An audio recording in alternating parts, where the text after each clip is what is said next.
At number 6, A Nightmare on Elm Street, the original 1984 version. A Nightmare on Elm Street is one of the...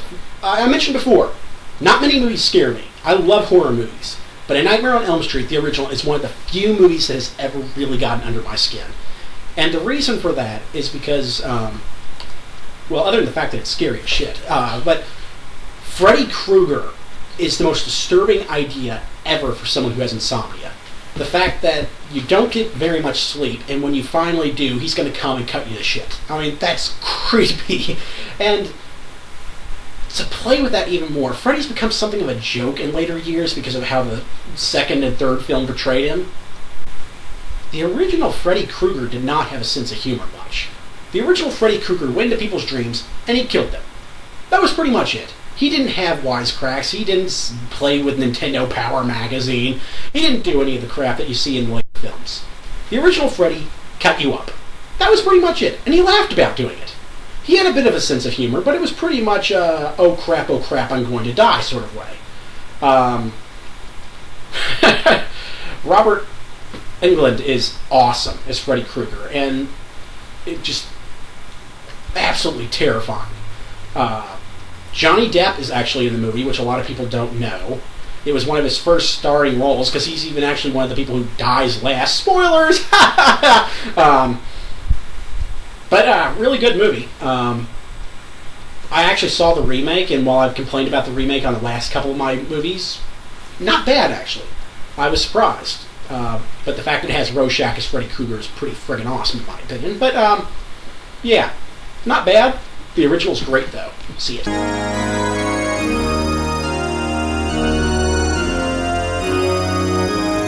At number 5, Army of Friggin' Darkness. Yes! Bruce Campbell is awesome. I don't care what any of you say. Bruce Campbell is the god of B-movies. He's awesome in everything he's in, but Army of Darkness is the perfect B-movie.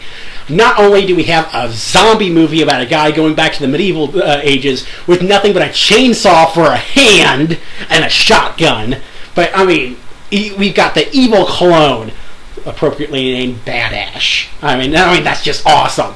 I mean, funny story, actually, about that. First time I watched it on Sci-Fi Channel, they edited Badass's name because they mistook it for Badass, and they dubbed over it. It was really fucking funny. But okay, I digress. I mean, the movie's awesome. It's got horribly animated skeletons. It's got everything. I mean, the best one-liners ever. Good, bad, I'm the guy with the gun. Hell yes. Bruce Campbell is awesome. Anybody who says otherwise is just wrong. But now for my serious non-fanboy review portion of it. Army of Darkness is the third of the Evil Dead trilogy, and the only one without the name Evil Dead in it. I think it was originally supposed to be the Medieval Dead, but the Universal Studios didn't like that title, which is kind of a shame, because it was, it fit with actually the sense of humor more than Army of Darkness. It was directed by Sam Raimi, who would later go on to horrify us even more than he ever did with the Evil Dead series with his Spider-Man films. And, The thing you have to know about the Evil Dead movies is that the first one started off a serious horror movie, and it pretty much succeeded. The second one became what Sam Raimi and Bruce Campbell called a splat-stick comedy, which was a horror movie with a healthy dose of humor in it. And it worked. Army of Darkness, they pretty much decided, screw the horror, let's go all-out comedy. And it's not scary. But it is so much friggin' fun to watch this movie. Bruce Campbell is, as I mentioned, the god of B-movies, and if you say otherwise, you are wrong. And while I know I tore into Alien Apocalypse, I forgive him for that, just because Army of Darkness is so friggin' awesome. And, really, if you haven't seen this movie, what the hell's wrong with you? Why are you even listening to me? Go out and rent this friggin' movie. At number 4, going back to a more serious conversation horror, 1979's Alien. Alien really is a masterpiece, and I know a lot of people will argue, ooh, it's science fiction, but frankly, any movie that has the layer of suspense the original Alien does needs to be in the horror genre. I mean, the scene where they're friggin' walking down and through the ventilation shafts. I just remember watching that movie when I was 11 years old, and it scared the shit out of me. I just kept on waiting for that alien to show up. Sitting there panicking whenever he'd go down the light, and or shine the light down the corner. And when it finally does, you knew it was coming, but god damn it was scary. The special effects were amazing. I mean,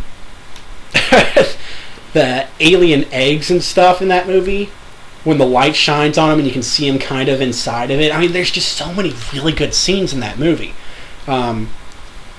Ridley Scott is an awesome director, and I've liked his career of every movie I've seen. And while this is not my favorite Ridley Scott film, Blade Runner, no matter what Bell says, is the best. This one is really good. I'm in the minority of absolutely hating James Cameron's Aliens. I think that it totally went in a different direction than Alien and made it into more of a science fiction action film, and that lost me. What I liked about Alien was the fact that it wasn't an action film. It was a sci-fi film based purely on fear. It was that film where you were afraid to see what would happen when they went down a corridor. It was, you were afraid whenever any noises came up. And that damn cat in that movie. That damn cat. I remember when I watched it the first time, I was sitting there going, what the hell are you going back for the cat for? Don't go back for the cat. It's a damn cat. Let the cat die. Let the cat friggin' die. But no, you have to go back for that damn cat. That damn cat is going to cause all the issues for you. And you know, if you get killed, it's that cat's fault. Well, spoilers, the cat lives. But yeah, I mean, that's despite the whole cat scene, it was a really good movie. I mean, I would have said screw the cat and just took off, but whatever. It added another layer of suspense. But yeah, I mean, really good movie. I honestly think it's one of the best science fiction movies ever made, and definitely one of the best horror movies. And real fast, before I cut off on this one, I have to say, Ridley Scott, this is like, I think, his second movie. He did one other movie, which was a period piece. Did some amazing special effects. I mean, I really sit and marvel at this movie every time I see it. Because the spaceship is dirty, but it's so pretty. We're down to the last three. Number 3, 1963's The Haunting. The Haunting is kind of, I can't say an obscure movie, but it's one of those movies that, unless you're a horror buff or a classic film fan, you probably don't know. A lot of people remember The Haunting at Hill House, the novel in which it's based off of, by Shirley Jackson. And the book is really good. It's actually a genuinely creepy novel. But the movie is amazing. I don't say this often, but the movie is better than the book, in my opinion. And I'm going to say this because, as I mentioned, not many movies scare me. This one did. And I would like to make note that unlike the other movies I've said that have scared me thus far, when I've been talking about when I was a little kid that scared the crap out of me, I saw this when I was 20. And the movie was made in 1963, so I want you to think about this. By the time I actually watched this, I'd seen Aliens. I'd seen all the Alien movies. I'd seen all the Halloweens, Nightmare on Elm Street. I've seen them all by this point. And this movie affected me like none of them ever did. I honestly think this is the second scariest movie on my list. The scariest being number 1, but we'll get to that in a bit. The Haunting is terrifying. The movie was made on a minimal budget, even for 1963. But they do it so well that you will never think about the fact that this is a low-budget movie. The film never shows a ghost. It leaves it all in your head, and the only thing you hear are sounds. And it is terrifying. It has one of the scariest scenes. I know describing it is not going to do justice to it. But it's about a group of people who go to investigate the paranormal activities inside this house. And as events start unfolding, they end up starting to share rooms because they're getting scared for obvious reasons if you watch the movie. And the scariest scene in the movie, the two girls start hearing something at the door of the room. And it starts kind of, knocking, and when they're talking, it doesn't respond, and they're getting scared, and they start holding hands, and as it keeps on unfolding, and when the voice goes away, finally, the girl squeezes on her hand, and then looks over on the couch next to her and sees the second girl on the couch. And the scene ends. And when I watched the scene, it friggin' terrified me. And I was 20, like I said, and this scene just is so effectively filmed. I mean, the entire movie, you sit there wondering if the entire cast is losing their minds or if this place is haunted.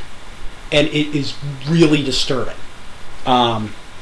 Interesting note, it's one of the first movies to have a lesbian character that is legitimately a lesbian character without even trying to hide this fact. While they don't outright say it, they make it everything other than say it. And this is really interesting because she's not portrayed as a villain. And for the time period, this was unheard of and scandalous. But, really good movie. Worth watching. Terrifying as all hell. So, Tim, what did you think of the remake? Go fuck yourself.